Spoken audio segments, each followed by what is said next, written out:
Hello everyone, I hope everything is fine and welcome to the Jai Study Classes. In this video we are going to deal with the third chapter, that is subject and predicate. So let's start it. So as the name of the chapter is subject and predicate, in this chapter we have to know about subject and predicate. तो ये दोनों होते क्या है subject and predicate? तो point A में हम पढ़ते हैं A sentence can be divided into two parts. Okay? तो एक सेंटेंस जो है तो बेसिकली सब्जेक्ट एंड प्रेडिकेट जो है ये एक सेंटेंस का पार्ट होता है। तो जो भी एक सेंटेंस होता है उसे हम दो पार्ट्स में डिवाइड कर सकते हैं, जिसमें से एक हो जाता है सब्जेक्ट एंड दूसरा हो जाता है प्रेडिकेट। तो एक सेंटेंस में जिसके बारे में हम बातें करते हैं वो क्या हो जाता है, सब्जेक्ट होता है, एंड जो बातें हम करते हैं वो क्या हो जाता है, predicate. It means that subject के बारे में जो बातें हम करते हैं वो प्रेडिकेट हो जाता है। ओके जैसे कि यहाँ पे 1 नंबर है, Ritu lives in a big house. तो किसके बारे में बात कर रहे हैं, रितु के बारे में। तो रितु जो है वो सब्जेक्ट हो जाएगा, एंड क्या बातें कर रहे हैं कि वो एक बड़े घर में रहती है, तो क्या हो जाएगा, predicate lives in a big house. तो एक प्रेडिकेट जो है वो बेसिकली वर्ब से स्टार्ट होता है। ओके सिमिलरली 2 नंबर में है, a big oak tree stood in a corner of the yard. तो किसके बारे में बातें हो रही है, अ बिग ओक ट्री के बारे में, तो ये सब्जेक्ट हो जाएगा। एंड क्या बातें हो रही है कि ये खड़ा है यार्ड के कॉर्नर में, तो ये हो जाएगा उसका प्रेडिकेट। ओके तो हम डेफिनेशन देख लेते हैं सब्जेक्ट एंड प्रेडिकेट क्या होता है। तो सब्जेक्ट का डेफिनेशन यानी कि आपसे कोई पूछता है व्हाट इज सब्जेक्ट, तो आप क्या बोलोगे, that part of the sentence which names what the sentence is about is the subject। यानी कि सेंटेंस का वह पार्ट जो बताता है कि किसके बारे में बात हो रही है या जिसके बारे में बात की जाती है, वह सेंटेंस का पार्ट सब्जेक्ट कहलाता है। Now we will see the point 2 what is predicate. Okay या डेफिनेशन क्या होगा प्रेडिकेट का, that part of the sentence which says something about the subject is the predicate। यानी कि सेंटेंस का वह पार्ट जो सब्जेक्ट के बारे में कुछ कहता है वो प्रेडिकेट होता है। यानी कि एक सेंटेंस में सब्जेक्ट एंड प्रेडिकेट होते हैं, तो उस सेंटेंस में जिसके बारे में बातें होती है वो सब्जेक्ट हो जाती है, एंड जो बातें होती है वो प्रेडिकेट हो जाती है। ओके द सब्जेक्ट में consist of only one word, sentence 1, और इट में consist of a group of word. Okay तो एक सेंटेंस में जो सब्जेक्ट है वो या तो एक वर्ड का सब्जेक्ट भी हो सकता है या ग्रुप ऑफ वर्ड से मिलके भी सब्जेक्ट हो सकते हैं। जैसे कि 1 नंबर में जो सब्जेक्ट है उस सब्जेक्ट में एक ही वर्ड है रितु, जबकि जो 2 नंबर सेंटेंस है उसमें सब्जेक्ट कितने वर्ड का है, 4 वर्ड का है, a big oak tree. Okay तो ये डिपेंड करता है कि सेंटेंस कैसा है, उस पर एक वर्ड का भी सब्जेक्ट हो सकता है या बहुत सारे वर्ड के भी सब्जेक्ट हो सकते हैं। Now we will see the point B.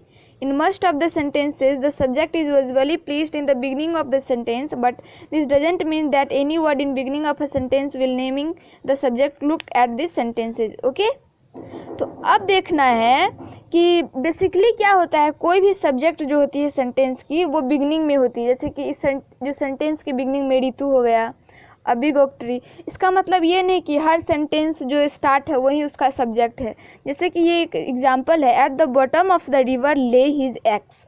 तो ये क्या है, इसमें जो है ये पहला वाला नहीं होगा सब्जेक्ट, इसमें जो इसका सब्जेक्ट है वो क्या हो जाएगा, हिज एक्स। ओके क्योंकि इसके एक्स के बारे में बात हो रही है तो सब्जेक्ट जो है ये हो जाएगा, बट ये लास्ट में है। ओके तो बेसिकली क्या होता है, सब्जेक्ट बिगनिंग में होती है किसी भी सेंटेंस की, बट कुछ ऐसे सेंटेंस होते हैं जिसमें क्या होता है एंड में भी हो सकता है। ओके अब एक और इम्पॉर्टेंट है C number point, subject in an imperative sentence. जैसे कि आपने प्रीवियस चैप्टर में पढ़ा, सेंटेंस के जो है वो 4 टाइप हैं, statement, question, exclamatory and imperative.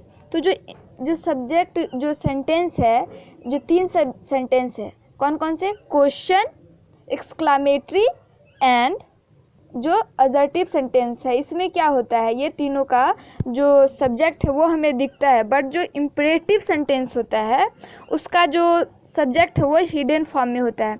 जैसे कि हम इस सेंटेंस को देखते हैं, ब्रश योर टीथ, ये क्या है, एक इम्परेटिव सेंटेंस है। ओके तो इसमें सब्जेक्ट क्या है, तो इसमें सब्जेक्ट क्या है इस सेंटेंस में बताओ। तो सब्जेक्ट तो है brush your teeth, but actually में ये सेंटेंस क्या है, जैसे यहाँ पे है, this sentence actually means you should brush your teeth. Okay यानी कि एक्चुअली में ये होगा you should brush your teeth, but हम सीधे बोलते हैं ब्रश योर टीथ। ओके तो इसमें क्या हो जाएगा, इसमें जो है इम्परेटिव सेंटेंस में ज़्यादातर सब्जेक्ट जो है वो यू रहता है, जो कि हिडन फॉर्म में रहता है। तो जो भी आपको इम्परेटिव सेंटेंस दिखे आप उसमें क्या करोगे, यू जो है लिख दोगे, ओके, क्योंकि वो हिडन फॉर्म में होती है। अब देखते हैं जो ये डी नंबर में है, तो आप सबके बुक में डी नंबर में ये क्वेश्चन नहीं होगा, राइट। अगर आपके में है तो आप, मैंने इसे बना दिया है, आप देख लोगे। एंड अगर आप में अगर ये नहीं है तो टेंशन की कोई बात नहीं है, आप सबको चिंता नहीं करना है, ओके, क्योंकि ये इम्पॉर्टेंट नहीं है हमारे लिए ई नंबर इम्पॉर्टेंट है, ओके। एंड अगर आपकी इनकेस अगर आपके बुक में ये है क्वेश्चन, ये वाली क्वेश्चन, तो आप बना लोगे। एंड अगर नहीं है तो आपको इसको बनाने की कोई ज़रूरत नहीं है। हमें जो इम्पॉर्टेंट है, जो सब स्टूडेंट्स को बनानी है, वो है ई नंबर क्वेश्चन। इसमें हमें क्या करना है, एक साइड सब्जेक्ट दिया हुआ है एंड एक साइड प्रेडिकेट है। तो हमें कॉलम ए एंड बी को मिला के एक सब्जेक्ट के साथ सुटेबल प्रेडिकेट को मिलाना है, ओके, ताकि वो एक करेक्ट सेंटेंस मिले। जैसे कि ऑल इंसेक्ट्स के साथ क्या हम ऐड करेंगे, have 6 legs, okay. Children are fond of asking questions. 3 में है a good student is always punctual.